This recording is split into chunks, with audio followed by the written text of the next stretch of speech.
The next day, everyone woke up to the sound of the alarm clock, ate breakfast, and then washed up before going to the theory class. In addition to them, the second generation of Avengers members were also there. Since the teacher had not yet arrived, they looked at each other. Then Huan Yu took the lead in introducing himself, and the others followed suit. After getting to know them briefly, the teacher walked in, and it turned out to be Steve. "Hey everyone, did you miss me?" Steve greeted them with a smile. "Why you? Are you surprised?" "Actually, I'm quite surprised too, but Tony forced me into this, so I had no choice." "Alright, enough of that. You only have 30 minutes of theory class each day, and the rest of the time is for practical tests, both individual and team battles. You'll find out about these later, so I won't go into details." Then Steve opened the PowerPoint presentation, which explained how to become a qualified superhero and how to save humanity while minimizing casualties and building damage, rather than just blindly causing chaos. The article also cited several examples that were all bad examples.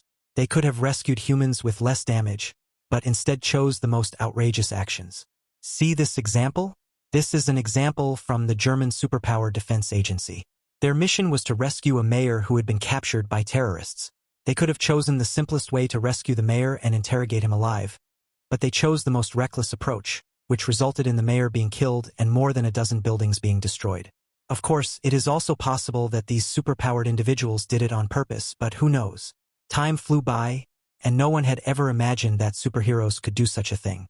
Soon, the 30 minutes were over, and as the bell rang, the group moved to a different classroom, a room even larger than the white room from the day before. Natasha and Clint, fully armed, were waiting for them in the room. "Everyone, what follows is your practical test. Your equipment is all here. You all basically have some superpowers, while Clint is just an ordinary person, and I was injected with a weakened version of the soldier serum, not even as good as the captain. So I think you shouldn't be scared, right?" The group remained silent, donned their gear, and then found a place to stand together.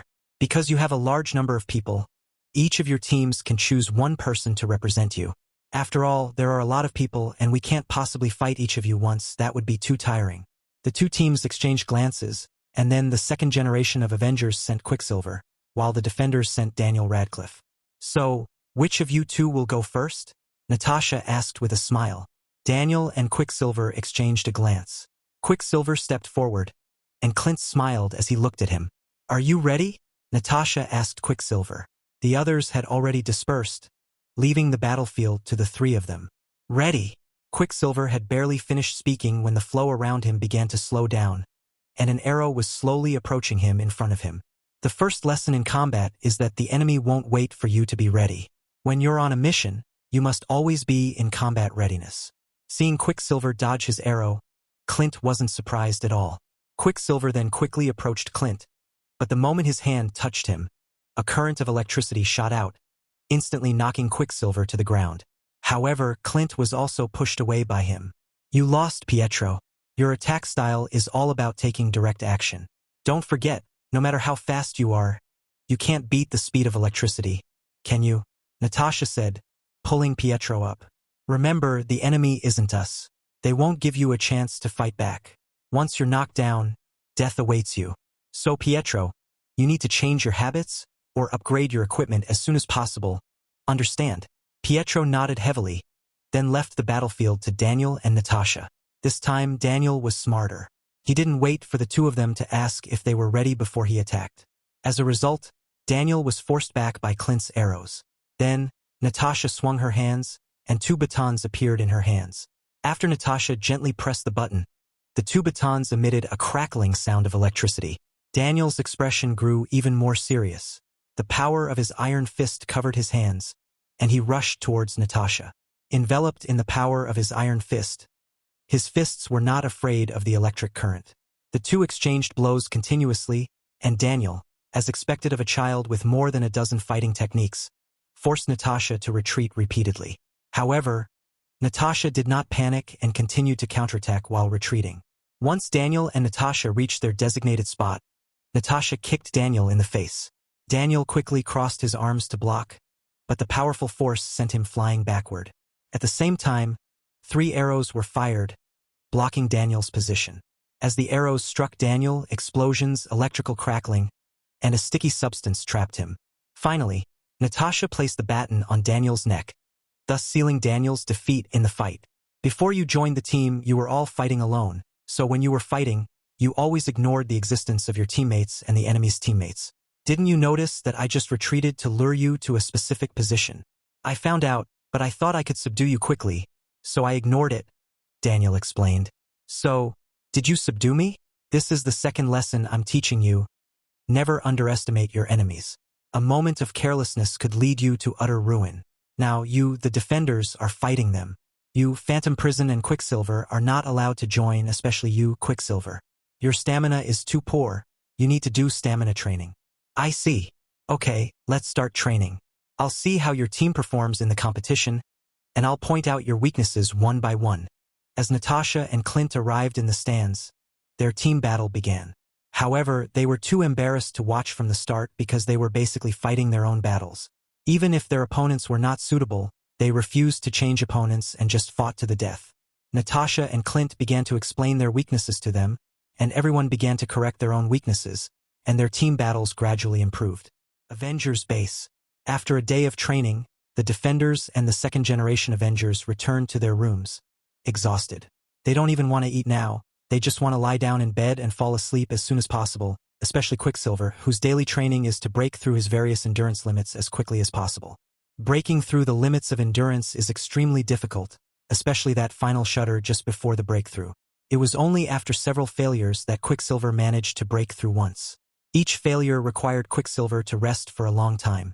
Even though his metabolic rate is dozens of times that of an ordinary person, the muscle soreness and lack of fighting spirit were the real reasons that caused Quicksilver to fail.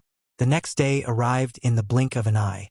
Everyone woke up from their sleep, ate breakfast as usual, washed up, and then went to the theory class. However, since they were all adults and their intelligence was not low, they quickly finished learning the theoretical knowledge. So they were very puzzled when they came to the theory class again, wondering why they were there and what they were doing. All right, now that everyone's here, take a look at your new suits and equipment. This is something I specially prepared for you, Tony said as he walked in. He clapped his hands, and in the next moment, 2 tables rose up, filled with all sorts of suits and weapons. First, there's your combat suit. It's made with special materials that can protect you from close-range sniper rifle fire and withstand a certain level of energy attacks. Its stretchability is comparable to spider silk, and most importantly, it's very lightweight, fireproof, and waterproof. It's perfect for you, since your eyes can't see the entire battlefield. There will always be people shooting from the shadows, and that's when the importance of the combat suit becomes apparent. After Tony finished his introduction, everyone picked up their respective suits and examined them closely.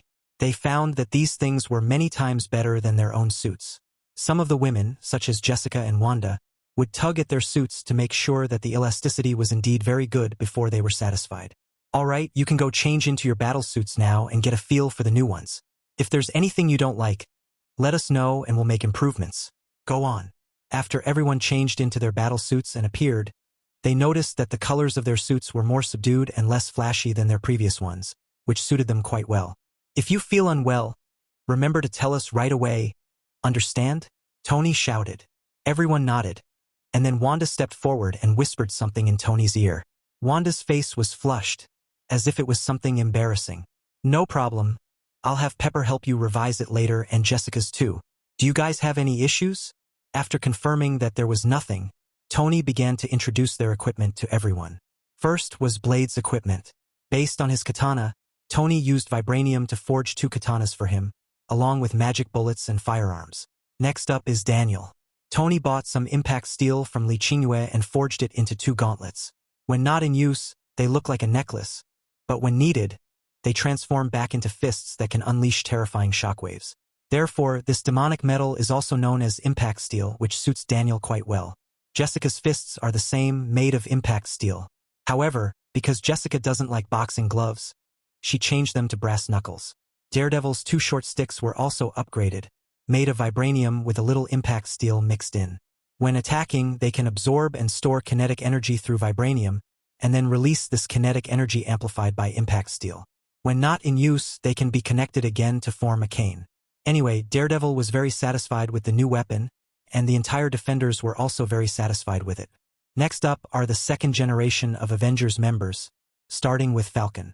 Since his main role relies on his jet-powered glider, Tony used vibranium and various special metals to recreate a new one for him. This new glider not only includes drones and various weapons, but also makes his wings more indestructible, even able to withstand attacks from bullets and cannonballs. Wanda, Prison, and Quicksilver don't need weapons, since their methods all originate from themselves.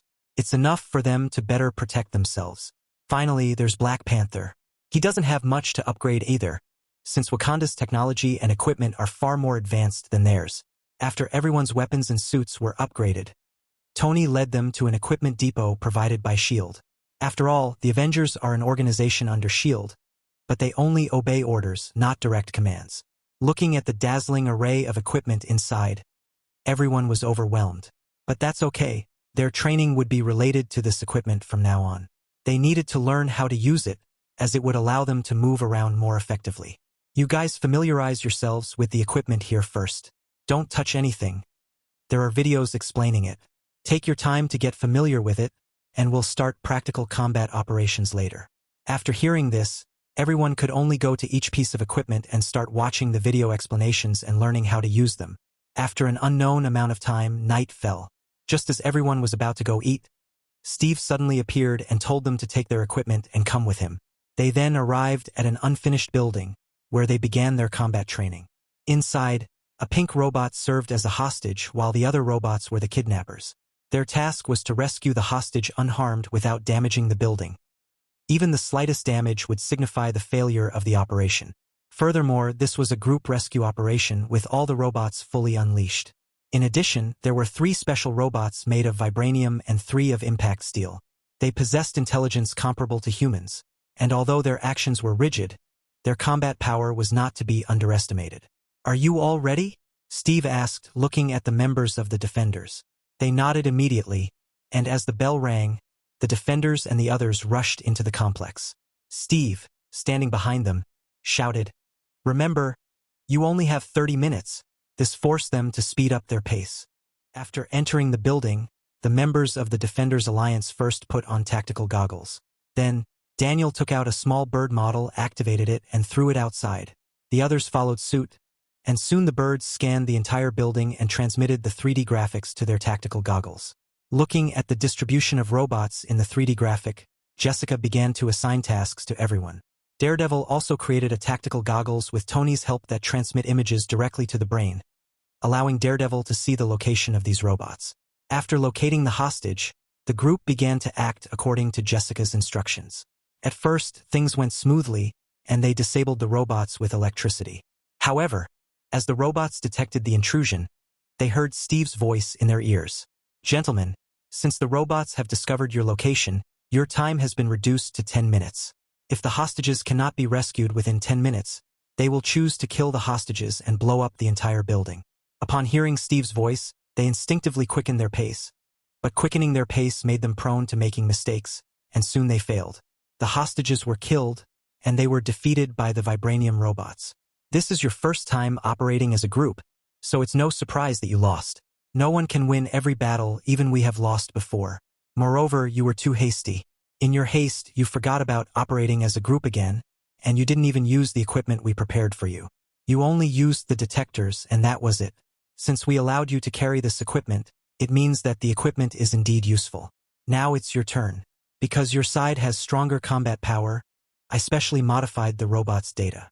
The second-generation Avengers swallowed hard, unaware of what data Steve had modified, but they knew this would be extremely difficult to deal with. They also entered the building and, like the Defenders, first deployed bird-like machines to scan the entire building. But the little bird robot had only been flying for a short while when several lasers suddenly appeared and shot it down. "The robot has detected an intrusion. Your time to act has now been reduced to 10 minutes.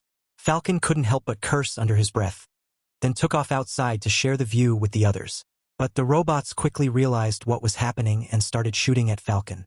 Falcon had no choice but to activate his optical cloaking system and ensure that the robots couldn't see him before he could finally breathe a sigh of relief. However, activating this stealth system requires a large amount of energy, and since his glider only uses a palladium reactor, it cannot be kept running for long periods of time. A red countdown appeared in his tactical glasses. At this moment, his glasses displayed 2 countdown timers, one blue, which was the countdown to the start of the battle. The other is a red countdown which indicates the duration of optical stealth. After gaining Falcon's vision, the Avengers below began to move, especially Pietro, who wanted to show off his speed. So, ignoring Wanda's attempts to stop him, he charged forward. The result was predictable. When he reached the hostage's position, he suddenly slipped and fell heavily to the ground, crashing into the wall. Several lasers then struck him, especially his head. Pietro only felt a warm sensation on his head, and then nothing more. Immediately afterwards, Pietro saw a line of text appear in his tactical glasses. "You are dead. Please lie still and wait for the simulated war to end." Upon learning of Quicksilver's failure, Illusionary Prison sighed. Then, the group launched an attack which was much better than the Defenders but only slightly better. For example, Wanda was distracted because the robot directly brought out Pietro's corpse. Then, the robot behind her attacked, and an unopened blade slashed across her neck. Afterward, a dead pop-up appeared in Wanda's vision. Without Wanda's involvement, the second generation of Avengers was soon reduced to prison. However, Prison was unable to take the hostage away in front of 3 vibranium robots and 3 impact robots. As time ran out, an explosion was heard, followed by red smoke filling the entire building. When the second generation of Avengers members came out, they were covered in red dust and looked completely dazed.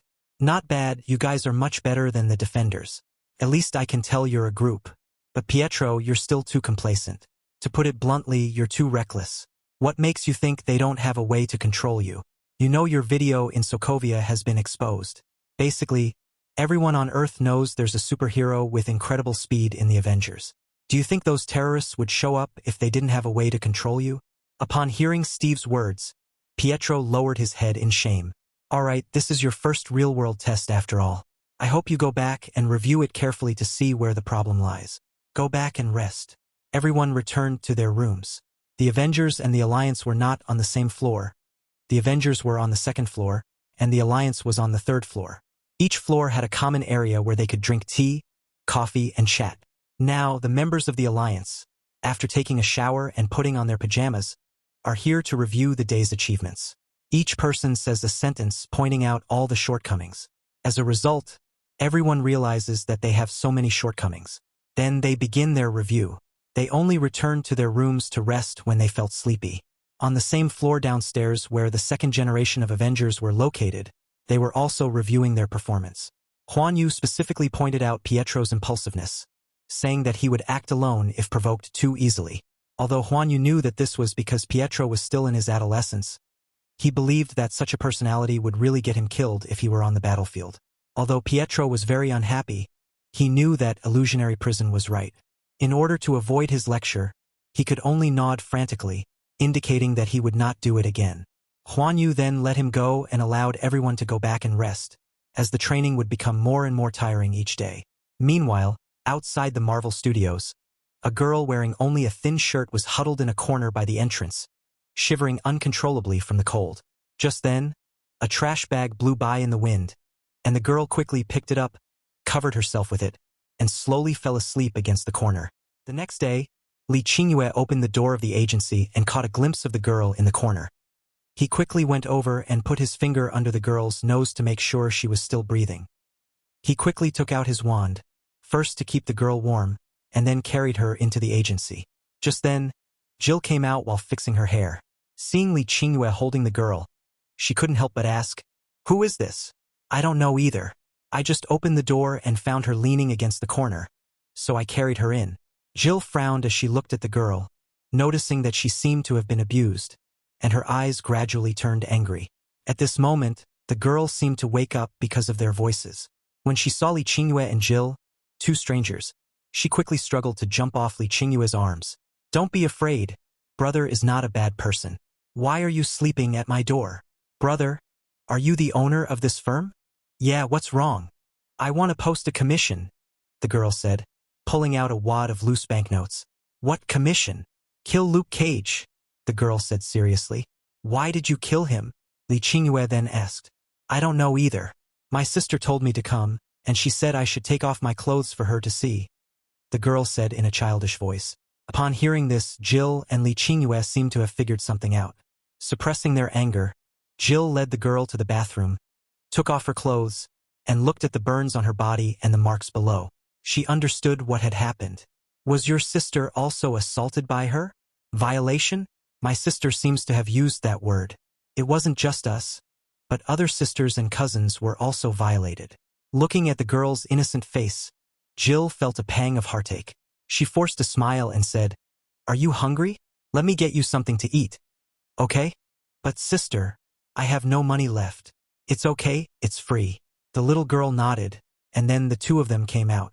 Jill nodded slightly to Li Qingyue, and Li Qingyue immediately let out a long breath. He never expected that Luke Cage would become so unfamiliar. After the little girl finished eating, Li Qingyue went through a formality with him. At the same time, he put on a suit of armor that completely concealed his identity. Since those bastards wanted to play the political correctness card, he simply tortured and killed Luke Cage in public, thus exposing Luke Cage's actions.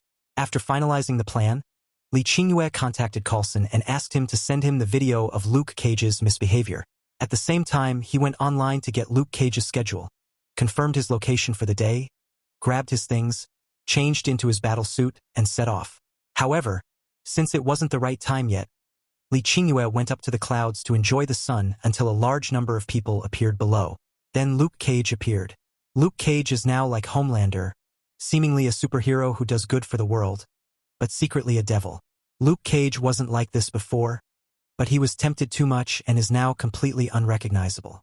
Even Li Qingyue suspects that he has been possessed. But now is not the time to worry about these things. Li Qingyue watched Luke Cage enjoying the cheers and slowly descended from the sky.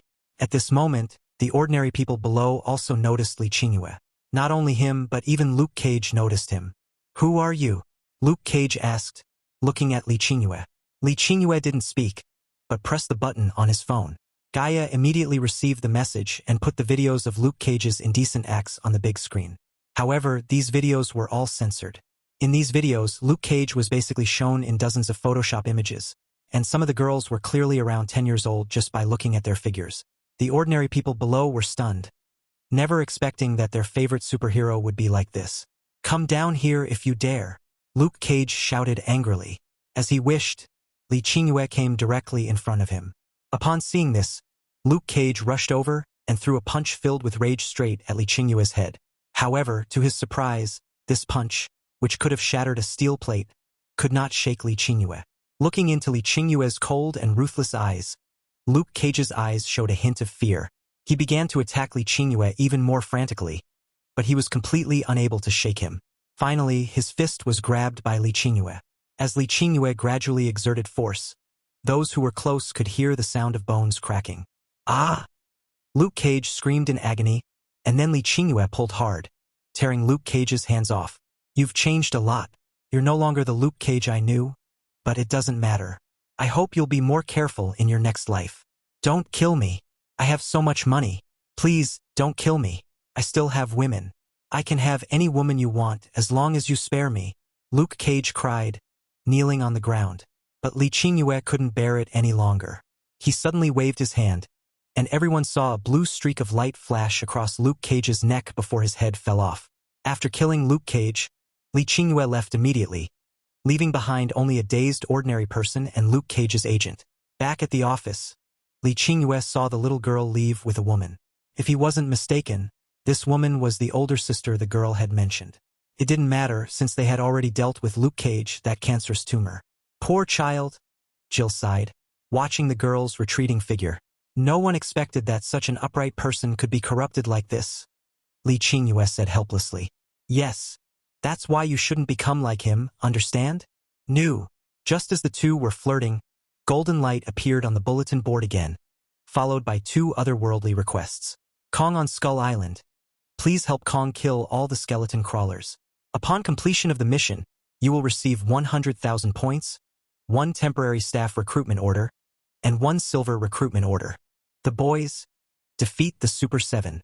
Requires over 100,000 viewers. Completing the mission will reward you with 700,000 points and 1 dimension upgrade scroll." The sound of the golden light attracted their attention. They walked over and saw the 2 commissions. Li Qingyue was slightly taken aback, and then took down the 2 sheepskin scrolls. "Are these 2 commissions dangerous?" "It's not dangerous, but it's not dangerous either," It mainly depends on me. Jill rolled her eyes at Li Qingyue. After all, what he said was as good as nothing at all. At the Marvel Studios, everyone gathered, especially Constantine, who couldn't wait to head to the world of the boys.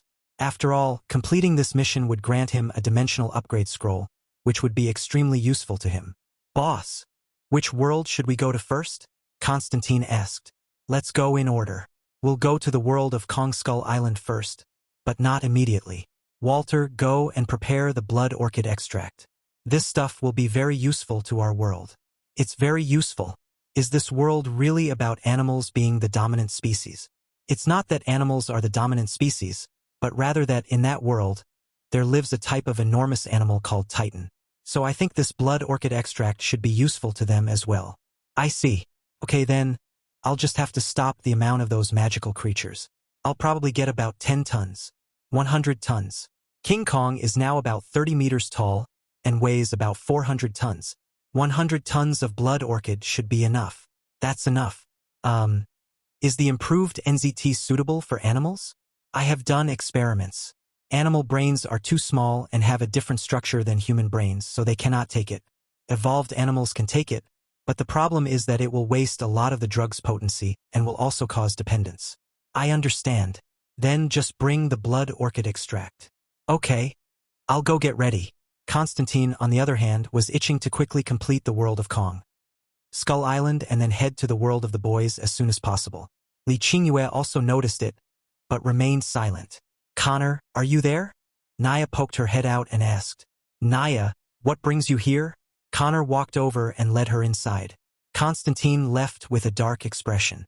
Naya was somewhat surprised and asked in a low voice, Doesn't he like me? It's not that he doesn't like you. It's just that he's the only single guy in our firm, so he's really annoyed. Constantine walked down the street, thinking about how affectionate Connor and Naya had just been, and couldn't help but snort. At the same time, he thought to himself, should I find a girlfriend too? But my lifespan seems a bit too long. Who should I find? Should I find a dimensional demon god too? As they were talking, Constantine somehow arrived at Camartage, where Li Qingyue saw Strange and Hermione training. Hermione, what are you doing here? Constantine was stunned. He never expected Hermione to be here. 17-year-old Hermione turned around and looked at Constantine as he rushed towards her, then threw herself into his arms. Teacher, I miss you, Hermione murmured, hugging Constantine tightly. Constantine was completely dumbfounded. Hermione had not only arrived, but she had also become so graceful and elegant. Hermione, what did you promise me? Came the voice of the Ancient One. After hearing the Ancient One's voice, Hermione reluctantly left Constantine's embrace, then pouted and returned to Strange's side to continue practicing magic. What's going on? Constantine looked at the Ancient One, who smiled but did not give an answer. Teacher, what's going on? Constantine asked again. This isn't the Ancient One's fault. I begged her to bring me here, Hermione explained. No. My question is, how did you get here? Hermione stuck out her tongue and stopped talking. The Ancient One had disappeared sometime earlier. Constantine had no choice but to examine his own dimension of destruction. He discovered that his dimension had gained a touch of divinity, not like the false gods such as Odin and Zeus, but true divinity. Is it the eternal god? Constantine asked, seemingly already knowing everything. Hermione pretended not to hear and continued practicing, leaving Constantine with no choice but to resort to threats. If you don't tell me, I'll never talk to you again. Upon hearing this, Hermione immediately threw herself into Constantine's arms and said, Teacher, you can't abandon me. It was the eternal God who helped me come into this world. Hermione, something's wrong with you. What's wrong with me? Hermione murmured, head down. I don't know, but I feel like you're acting strange towards me.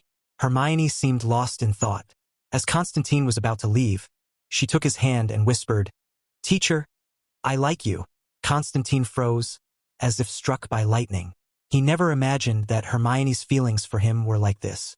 He swallowed hard and said, No, the age gap between us is too big. But the Ancient One said that dimensional beings have no age. You can become a child or an old person, can't you? Hermione explained, looking directly at Constantine. Constantine didn't know what was wrong with him. He seemed afraid to look Hermione in the eye. He quickly changed the subject, but Hermione clung to him tightly, refusing to let him leave, as if she wouldn't let him go until she got the answer she wanted. With no other option, Constantine could only stare directly at Hermione. Looking at Hermione's loving eyes, Constantine didn't know what to say. At this moment, Hermione spoke up, "Teacher, I really like you. Please don't reject me. Okay? It's not a question of whether to refuse or not, but rather that the age gap between us is simply too large. Not that old. How old are you now? Around 25 years old. I'm 17 now, and there's only an 8-year age difference between us, so it's not that big of a difference. Isn't this big enough? Humph. I'm too lazy to argue with you. In short, I've got you and me." Hermione then stormed off and returned to Strange's side, where the two fought again. Constantine left dejectedly and returned to the agency. "What's wrong?" Li Qingyue asked as soon as he saw Constantine looking so distraught. I'm fine," Constantine said, regaining his composure. "Are you really all right? You don't look like you're all right." Li Qingyue reassured her again. "Are you sure everything's all right? Is Walter ready? You should be ready by now." At this moment, Walter was collecting a large amount of blood orchid extract in the firm's space, then compressed the extract into blocks, and finally handed them over to Li Qingyue. Li Qingyue placed the extracts into his inventory. Once everyone was present, they immediately opened the portal, and with a flash of white light, they arrived on Skull Island.